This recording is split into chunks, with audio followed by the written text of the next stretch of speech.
all disorders one by one. Depression. I'm sure this photo can describe everything about depression. You cry alone and no one is going to hear. No one is going to listen, right? Basically, this is all about depression. Anyone can get depression. Let's understand this part. See here, first of all, let's talk about neurotransmitters. Remember, decreased level of serotonin, norepinephrine and dopamine. Decrease the level of BDNF also. BDNF, brain-derived neurotropic factor. Yes, decreased level of these neurotransmitters can cause depression, especially if I have to choose two, especially serotonin and norepinephrine, especially. Now, see here, if I ask you, suppose if you are getting a depression case in your OPD, are you going to start your patient on antidepressant without ruling out other disorders? No. Depression can be seen in other disorders also. First of all, rule out other diseases. After that only you can start your patient on antidepressants. Because, see, remember here, suppose if there is a patient of hypothyroidism, please mention here, in hypothyroidism, yes, depression can be seen, okay? And whenever there will be dysfunction of HPA axis, what is this HPA axis? Hypothalamus, pituitary and adrenal gland axis. Remember here, see here, so whenever there will be dysfunction of HPA axis, yes, there can be what? Increased level of steroid secretion. Okay, increased level of steroid secretion. So what is happening here? So this can be seen even Cushing syndrome also, and depression also. Remember here, approximately 50% patient of depression will be having what? Excess level of this secretion, excess level of cortisol secretion. Rule out everything. After that, yes, even in some vitamin deficiencies also there can be depression, like deficiency of vitamin B12, deficiency of vitamin B9, folate, folic acid, and deficiency of vitamin D. Long-term medical illnesses, yes, long-term medical illnesses, like suppose if a patient is suffering from cancer or some other long-term, like long-term illnesses like long-term diabetes, long-term hypertension, and a patient can go into depression. Yes, these are the risk factors. Which drugs can cause depression? Very, very important, related to your psychopharma. Remember here, most important drugs which we should be focusing on here. Yes, use of beta blocker, use of OCPs, even steroids. Remember here, when I talk about steroids, see, steroids can cause mania also. Steroid can cause depression also. Even use of barbiturates.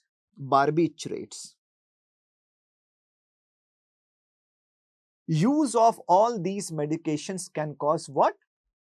Depression. Even use of interferon also, right? Interferon also. I hope all these points are clear to all of you, right? And yes, as per the neuroanatomical, it is seen that decreased activity in dorsolateral prefrontal cortex and increased activity in amygdala. So remember all these points. See here, so far I have been explaining what? Basics of depression. Now, see here, some features we should be focusing on. Overall lifetime prevalence is 5 to 17%.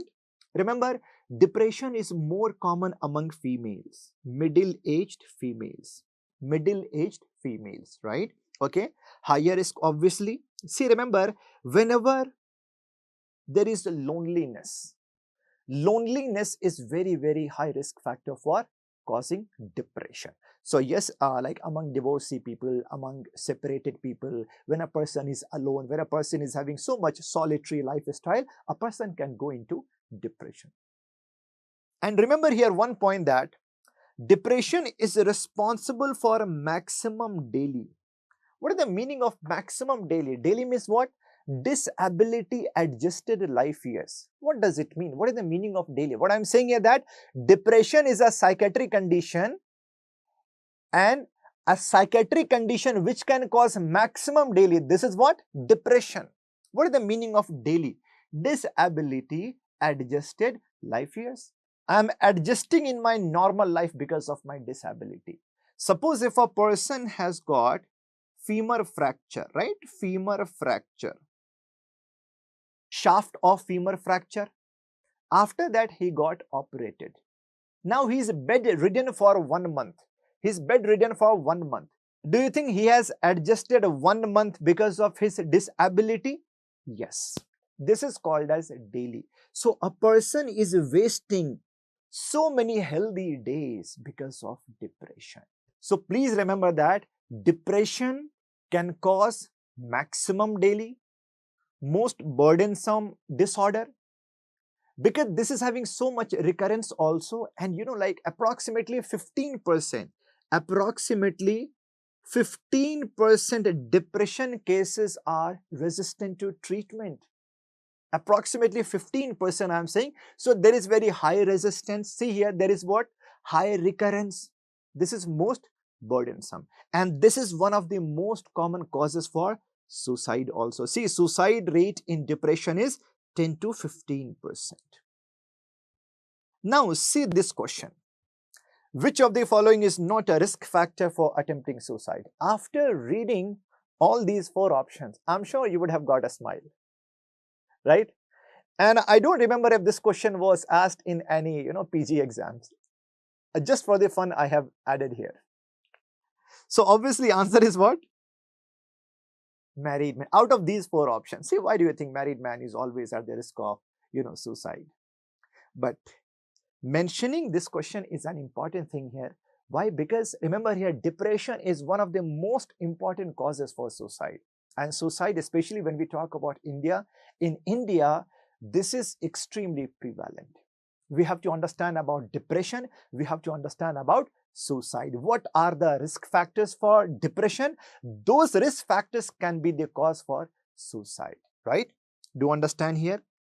Okay, so what are the risk factors for depression? We can learn with the help of bio-psycho-social model, and this is frequently used to describe so many mental conditions.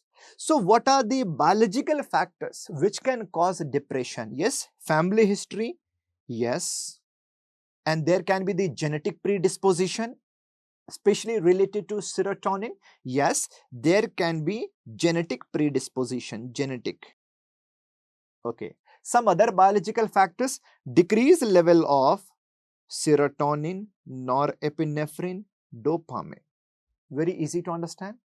What are these psychological factors which can cause depression? See here, Aaron Beck,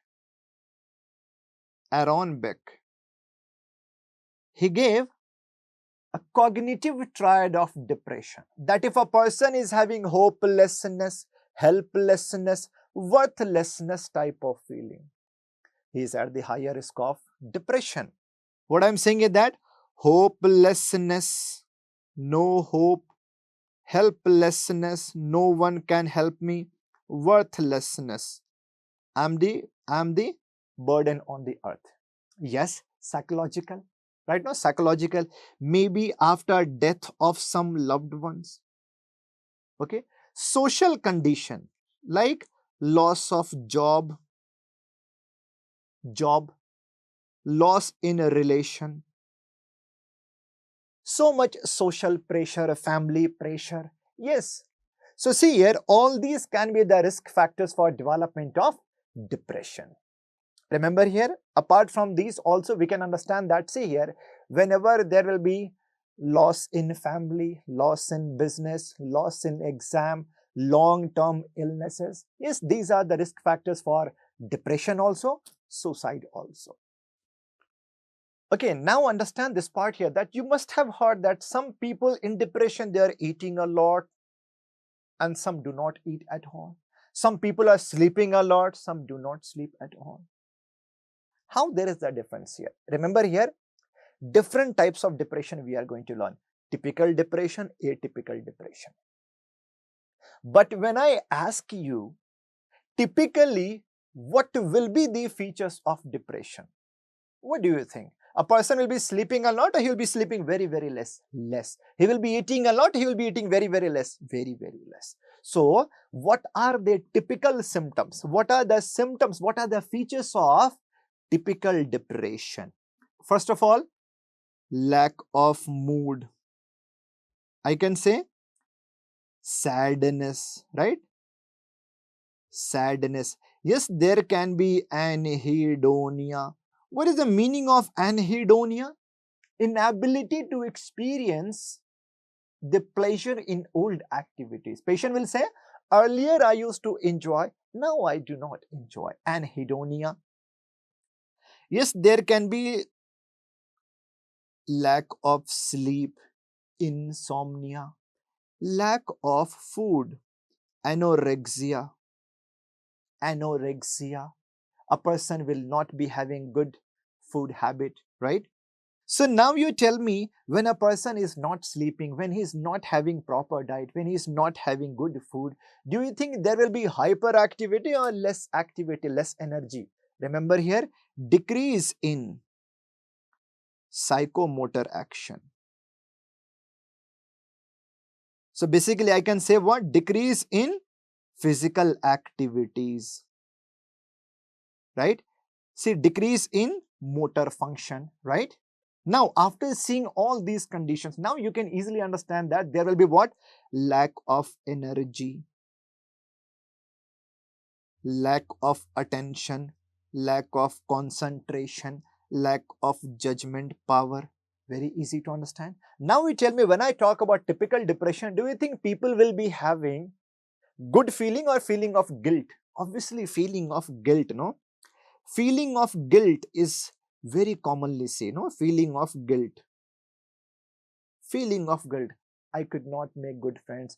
I could not make so much money. I had been a failure person, right? Feeling of guilt, right? Feeling of guilt. So there will be well composed thoughts, well, like well organized thoughts or negative thoughts. Yes, patient can have negative thoughts. Negative thoughts. Patient can have what? Negative thoughts. Yes, there can be suicidal thoughts. There can be suicidal thoughts. Now you tell me, when a person is not having good food, when he is not having good sleep, now you tell me what will be happening to weight? Obviously, there will be weight loss, decreasing weight. Remember, see, especially you have to focus on these four. Remember, sadness, okay, loss of weight, anhedonia,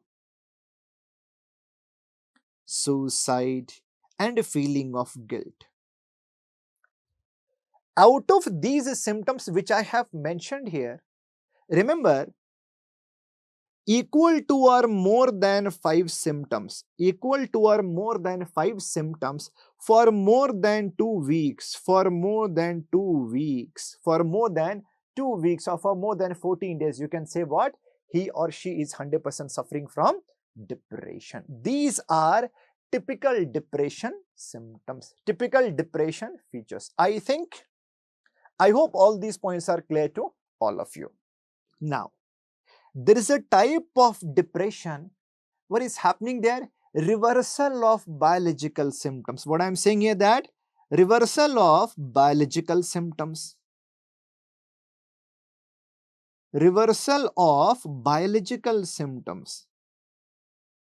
See here, a person is going to sleep a lot. Now there can be what? Increase in sleep. Hypersomnia, he will eat a lot. Hyperphagia, there will be increase in weight. Increase in weight, there will be obesity. And when something good will happen, like suppose if there is any birthday party, suppose if there is any function, suppose if there is any marriage ceremony, these kind of people, they will be happy, right? So there will be reactivity of mood. This is called as mood reactivity. This is called as mood reactivity. Mood reactivity means if something good will happen in between, he or she will feel happiness there, right? Sometimes there can be feeling of discrimination. Patient will object, patient will be having emotional outbursts, patient will start complaining to the family members that you people are not loving me anymore, you people are not caring about me, right? Now, this is called as interpersonal sensitivity. Interpersonal sensitivity. Even for this simple thing, patient can get irritated, agitated, he will start complaining a lot. This is what? Interpersonal sensitivity. And sometimes because of decrease of psychomotor activities. Now, when a person is always lying down, see, a patient can complain that, sir, I'm not able to lift my limbs. Okay, so these are very, very heavy. I cannot lift it, right? This is called as what? Heaviness of limbs. This is called as laden paralysis. Laden paralysis. So, these are the symptoms which we are going to see in atypical depression. Remember here, see here, when we are going to learn about the management of depression, obviously we will be learning about TCA, SSRI, MAO inhibitor. So many drugs are there, right?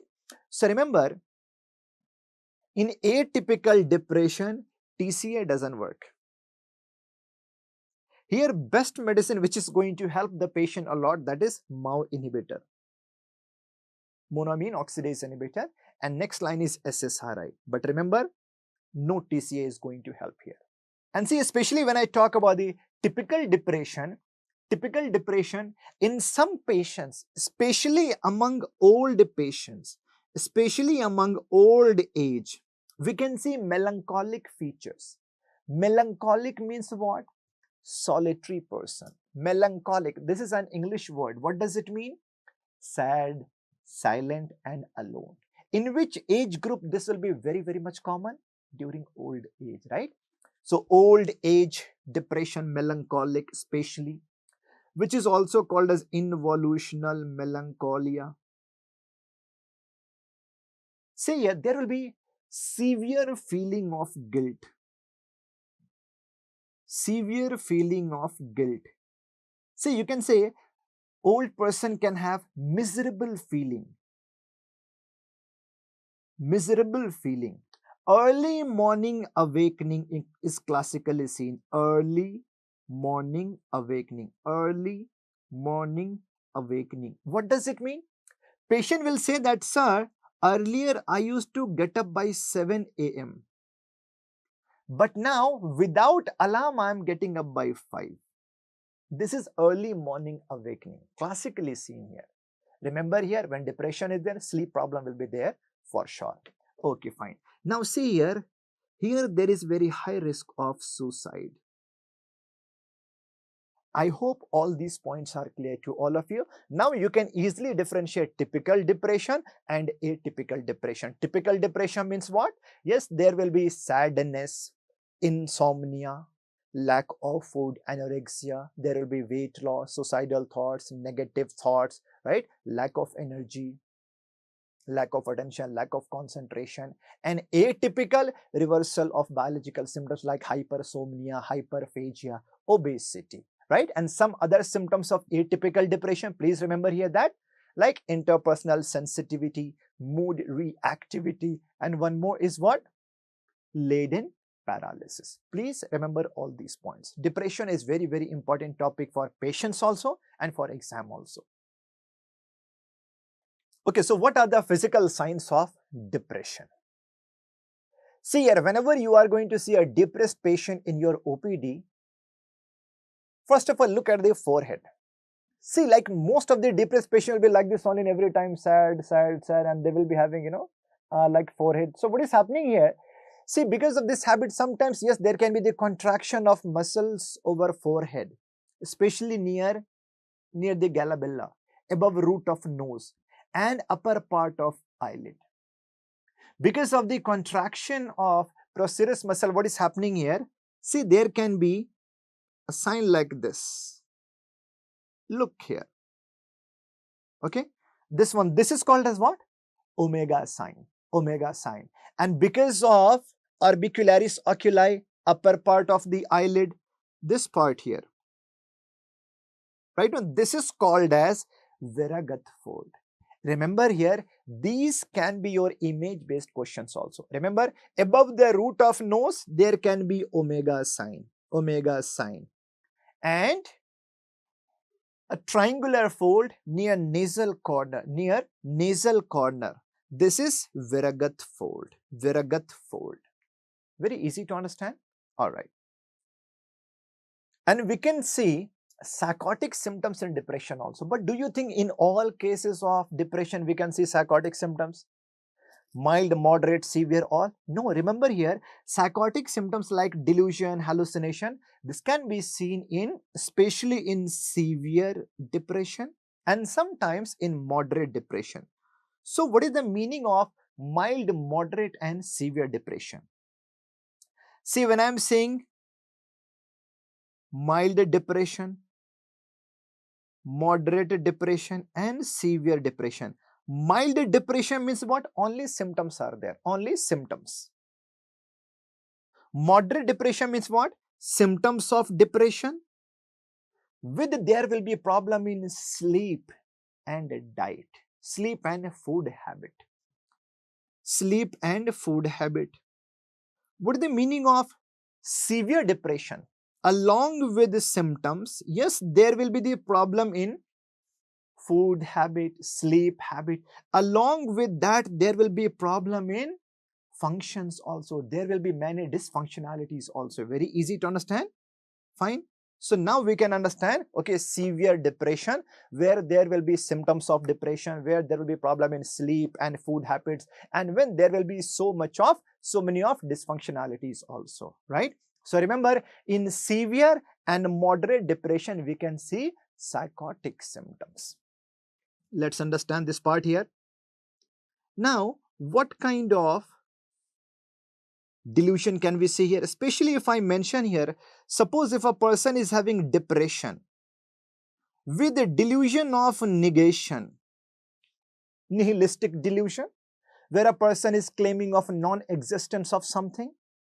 Suppose if a patient is saying that aliens have stolen my brain, right now. So yes, this can be seen with depression. If this delusion with depression is occurring, this is called as what? Mood congruent. But if a person is having depression with the delusion of grandiosity, see, if he's saying that I'm the richest man, it doesn't suit him, right? This is called as mood incongruent. This is called as what? Mood incongruent. Remember, in depression, we can see catatonic symptoms also. What is the meaning of catatonic symptoms? Motor symptoms also, which we have learned so many, so many catatonic symptoms in schizophrenia, right? Approximately 15, 16 catatonic symptoms we have learned in schizophrenia, right? So remember, which catatonic symptoms can be seen among depressed patient? Stupor and negativism. What is the meaning of stupor? Stupor means immobile, hypomobility. All these points are clear to all of you, right? Now, see here, Aaron Beck, this point I already have explained. But one more time, we can have understanding about this psychological theory of depression. Aaron Beck, who explained CBT, cognitive behavior therapy, right? He also gave cognitive triad of depression. He said that if a person is having negative feeling about future, negative view about future, negative view about environment, and negative view about himself.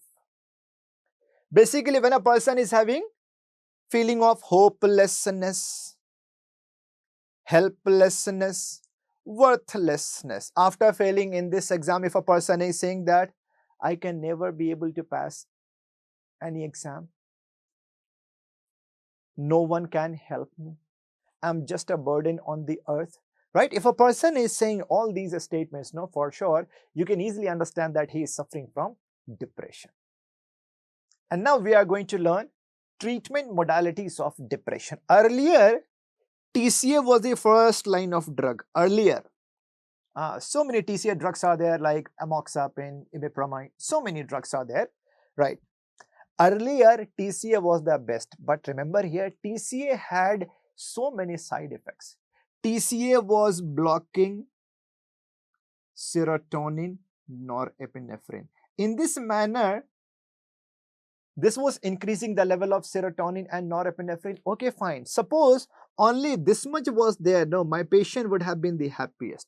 But TCA was also antagonizing muscarinic receptor, histaminic receptor, alpha 1, alpha 2 receptor, sodium gated channel of heart, and this was also causing metabolic acidosis. So overall, because of this secondary effect over muscarinic receptor, histaminic, alpha 1, alpha 2, sodium gated channel of heart, and metabolic acidosis, patient was suffering a lot. Patient had so many side effects. First of all, we are going to learn about TCA toxicity, what can be the side effects and all, right? Because this is an important topic for the exam. Management of TCA toxicity, what are the investigations to be done in a case of TCA toxicity, and how to treat. Okay, see that TCA is blocking serotonin and norepinephrine. With the help of this is going to increase the level of serotonin and norepinephrine. This is good for the patient. But what about antagonistic effect on muscarinic receptor? Now there will be some side effects. My patient is saying that, doctor, the medicine which you have given me, after that I am having problem in my vision, I am having constipation also, dry mouth also, problem in urination also, right? So what are the anticholinergic side effects here? Blurred vision, dry mouth. There can be constipation also, and patient is having urinary retention also. When I am saying blurred vision, suppose if you have a patient of glaucoma with depression, can you start your patient on TCA? No. Remember here, not in a case of glaucoma. Now suppose if you have a patient of BPH, benign prostatic hyperplasia, with depression, can you start your patient on TCA? No. Because in BPH, there will be very, very high level of what? Urinary retention. This will be there, no? Right. After that, patient is complaining what? Doctor, after starting on your medication, now every time I'm having what? Lightheadedness. What is happening? Because of the alpha blockade, there is what? Hypotension. Now, what are the cardiac side effects? My patient is complaining that after using this medication, I am having palpitations, tachycardia, I am having arrhythmia also, right now? Fine. So what is happening here? Patient can have palpitations. You can write what? Arrhythmia. Okay. What are the neurological side effects? Neurological side effects can also be seen there. Yes, there can be tremors. There can be seizure also. Because of alpha blockade, what is happening here? My patient keeps on complaining that after using your medicine, every time I keep on sleeping. Excessive sedation, right? Excessive sedation. And because of tissue hypoxia, remember here, patient can have metabolic acidosis also. Which is very, very dangerous. Now, easily you can understand here that if patient will be having TCA toxicity, after seeing these signs and symptoms, you can easily understand, like in a patient who was already on antidepressant, right? If I ask you, what are the investigations to be done after TCA toxicity? Obviously, ECG should be done. ABG, arterial blood gas analysis, should be done, right? Since there is metabolic acidosis, how will you treat? Acidosis is very dangerous, no? When acidosis is there, there can be damage of multiple organ, right? No? So remember here, as soon as you are able to understand that patient is into metabolic acidosis, we have to do what? Serum alkalinization. We have to give injection of sodium bicarbonate, IV, okay. See here, so what are the investigations we have to do here? ABG, especially we have to check what? Metabolic acidosis. ECG, what exactly you are going to see on ECG? Remember here, you are going to see increased level of PR interval, QRS and QT interval. You are going to see AV block, right axis deviation.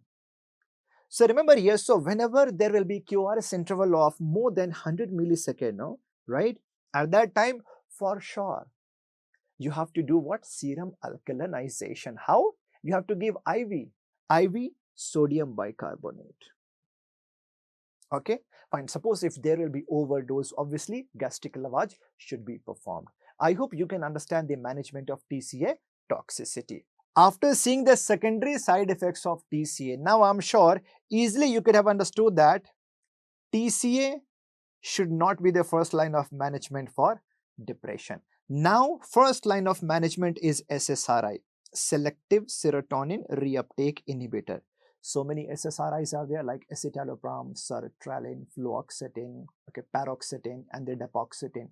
Yes, SSRI also has some side effects, but not like TCA. We are going to learn everything about SSRI also. Yes, we can also use SNRI. See, for SNRI especially, we have to mention some points that SNRI especially, when do we use? When a person is having lack of motivation, when a person is having lack of energy, when a person is having lack of energy. Remember especially which SNRI we are using? Venlafaxine, desvenlafaxine. Venlafaxine, desvenlafaxine.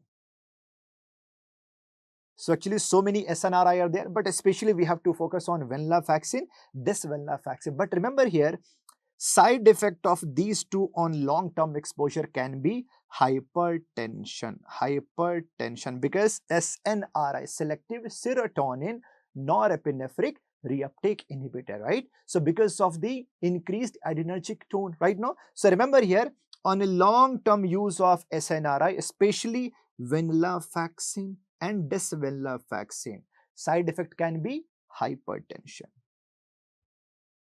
All right. And now see this question, which of the following antidepressants is least likely to be associated with sedation?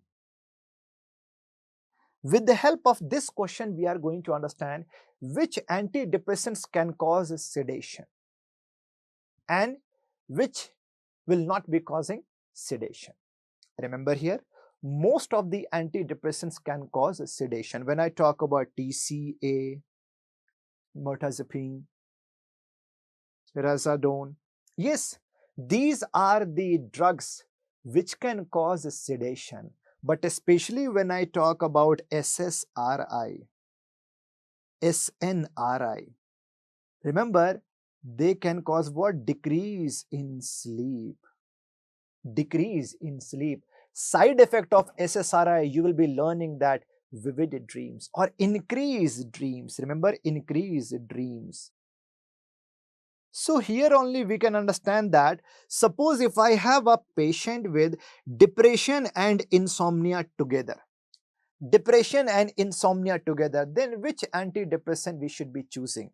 Which antidepressant? Remember here especially TCA, mirtazapine and trazodone.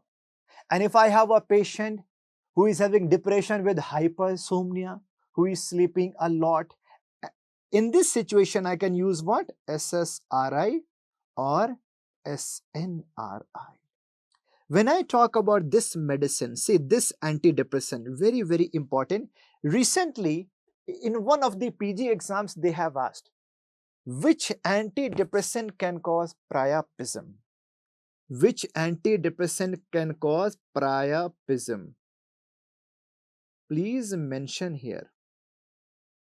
Trazodone can cause priapism. What is the meaning of priapism? Priapism means what? Painful erection of penis. Painful erection. And this topic you will be learning in urosurgery. Priapism. Painful erection. For this, for the priapism, you have to perform a surgery, shunting surgery, right? So remember, which antidepressant can cause priapism? Answer is what?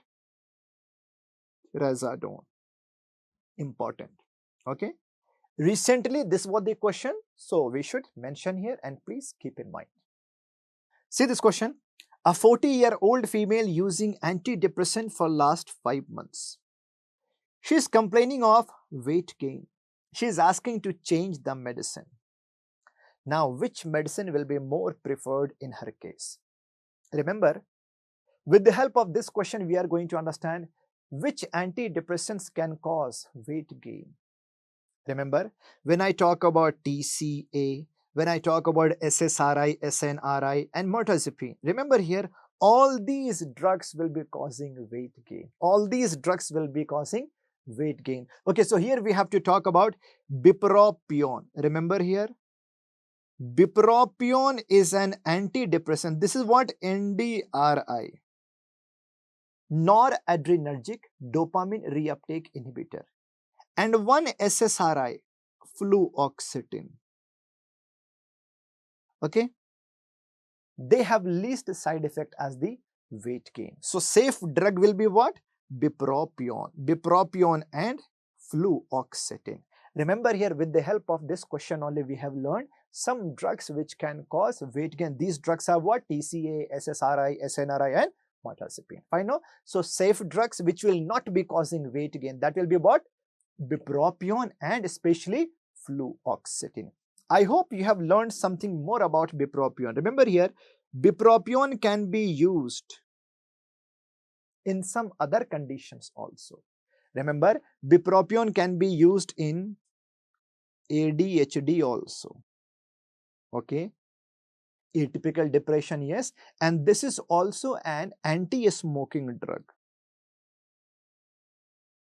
Anti-smoking drug. All these points are important.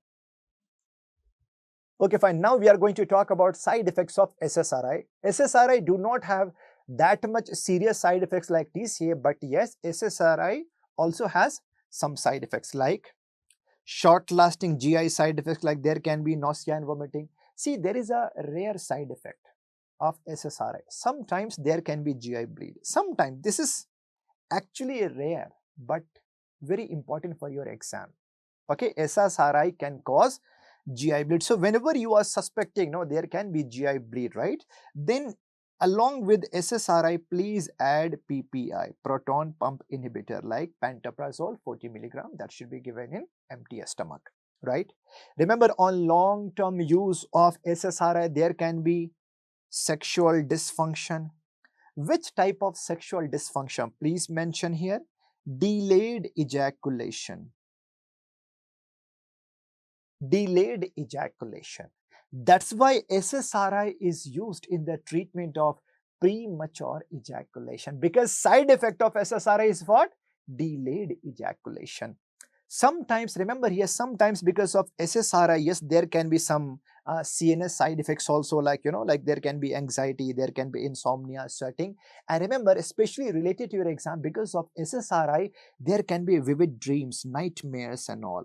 This is important for your exam. Sometimes, yes, there can be anticholinergic side effects also. Blood related, sometimes there can be some problem in aggregation of platelets.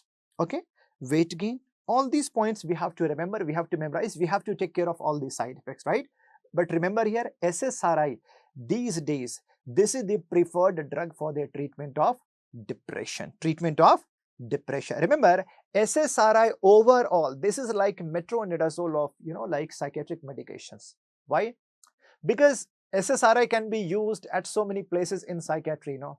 See, SSRI can be used for the treatment of depression, for the PMS symptoms, right?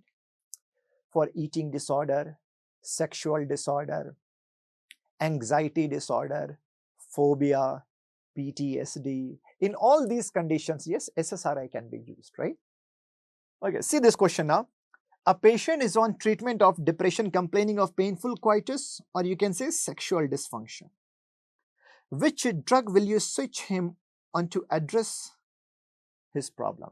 Basically, when you have started a patient on antidepressant, patient is complaining of sexual side effect. Now, what should be the next line of management, right? If there will be sexual side effect, for sure, patient will complain, right?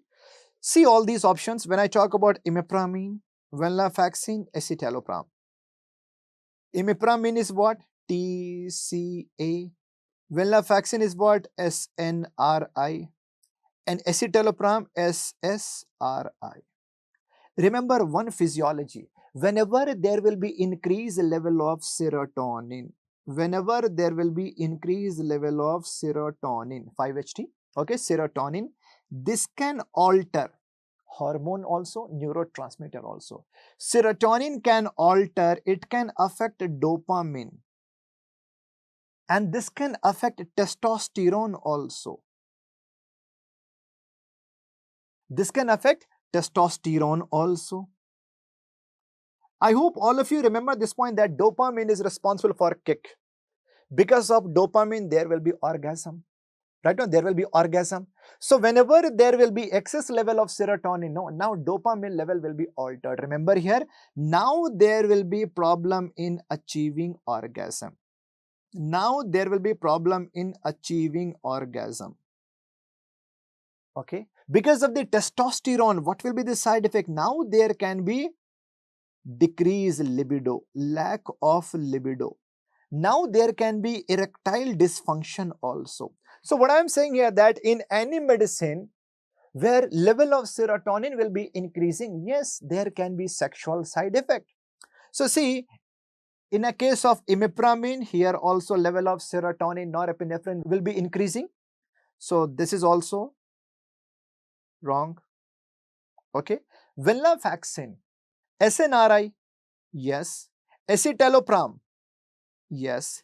So C and D we cannot use. What about bupropion? What about bupropion? See, mechanism of action, this is what? NDRI. Noradrenergic dopamine reuptake inhibitor. There is no serotonin. So remember here, safest drug which will be having least side effect as a sexual side effect is what? Bupropion here. So answer is bupropion. Please mention all these points.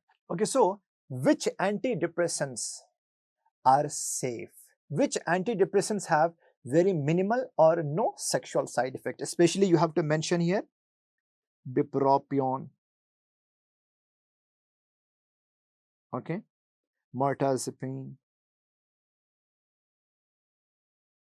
trazodone, and vortioxetine. Please mention that these are the drugs which are having very less or minimal sexual side effect. Okay, suppose if there is a patient of depression in your OPD, okay, he is already a known case of bipolar disorder. So basically bipolar depression.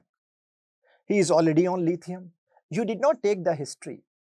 You have started your patient on SSRI. So basically along with the lithium, SSRI is given. Lethal combination. Remember here, along with SSRI, there should be no administration of MAO inhibitor or lithium or L-tryptophan. Remember here, because this can raise the plasma concentration of serum a lot. And what is happening here? See, remember, this can be very, very dangerous for the patient. This can be a fatal condition. Remember, this is called as serotonin syndrome, where what kind of symptoms can the patient have? Remember here, there can be GIT symptoms, severe restlessness, hyperreflexia. There can be seizure, myoclonus, rigidity and all. And finally, patient can go into delirium, coma, and finally, death. This is called as serotonin syndrome. So only supportive care, and you can give what? Cyproheptadine. Okay. So remember here, serotonin syndrome is a fatal condition. Now, suppose if we have started a patient on any antidepressant drug. Okay. Suppose if we have started your patient on any drug and you have started with 10 milligram. Okay. You have asked your patient that you have to take for 6 months. After 2 months, patient came, but no improvement in symptoms. No improvement in the symptoms. You ask the patient, did you take complete dose? Patient is saying, sir, actually I read on Google that, like so many side effects. So I reduced the dose. I was taking only 5. And some patients can abruptly stop in between.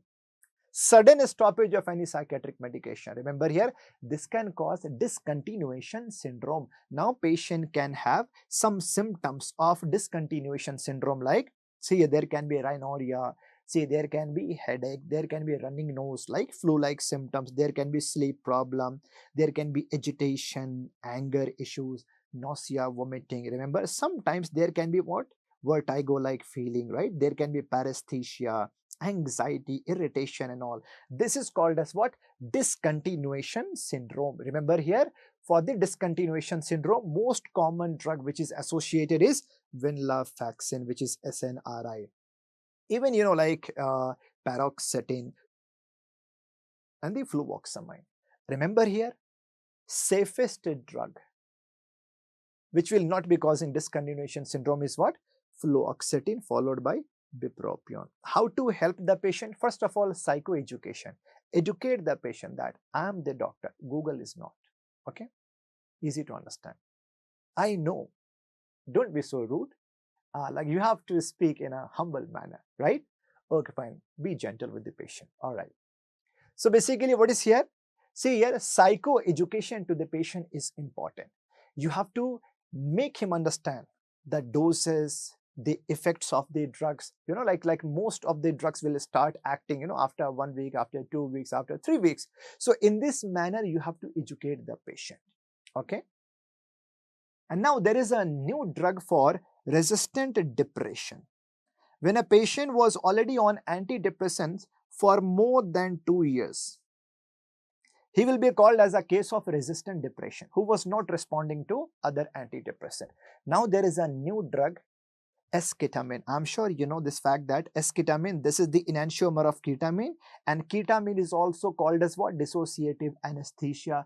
This is also a drug of abuse also. So this drug can be abused. Remember? So this is given as nasal spray along with antidepressant, oral antidepressant. Remember, this can be abused, so it should always be given in front of a medical practitioner. Esketamine. Okay, fine. Now in this manner we have completed all medications, all antidepressants. Now we are going to learn some other modalities of treatment for depression. ECT, electroconvulsive therapy. Remember here, ECT can be given in depression also. But do you think in all cases of depression? No. When a patient is having severe depression along with suicidal tendency, severe depression with stupor. Stupor means what? Immobile, where a person is not moving. Hypomobility. Depression with psychotic symptoms. Refractoriness to other modalities of treatment. When patient is not responding to other modalities of treatment, yes, ECT can be given. So there are 4 indications of ECT in depression. Please remember all these points. In ECT, we are giving what? Electroconvulsive therapy. These days we have to give anesthesia also, right? Anesthesia like methotrexate, right? Remember. So for ECT, anesthesia should be given and electric shock will be given. Because of this, some side effects like amnesia, headache, right? So now we are having one more method of treatment which is called as TMS, transcranial magnetic stimulation, where we don't need to give anesthesia. No electric shock. We are using magnetic energy to stimulate the nerve cells. This is called as what? Transcranial magnetic stimulation. Here also side effect is headache. Side effect of TMS is headache. Now vagal nerve stimulation. How stimulation of vagus nerve can help in the treatment of depression? See, especially we are using what? Left vagus nerve. See here. Under the skin, we implant one electronic device.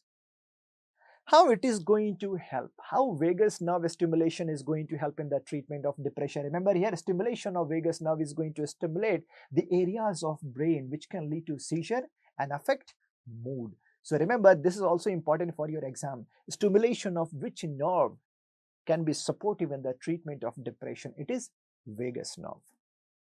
and phototherapy. Remember, this is especially for depression in winter, seasonal affective disorder, because of lack of light, lack of sun exposure. How to help the patient?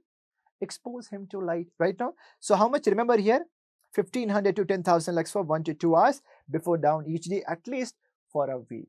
So remember here, all these are like ECT, TMS, after that phototherapy and vagal nerve stimulation. These are the methods of treatment for depression apart from medications. In this manner, we have completed depression.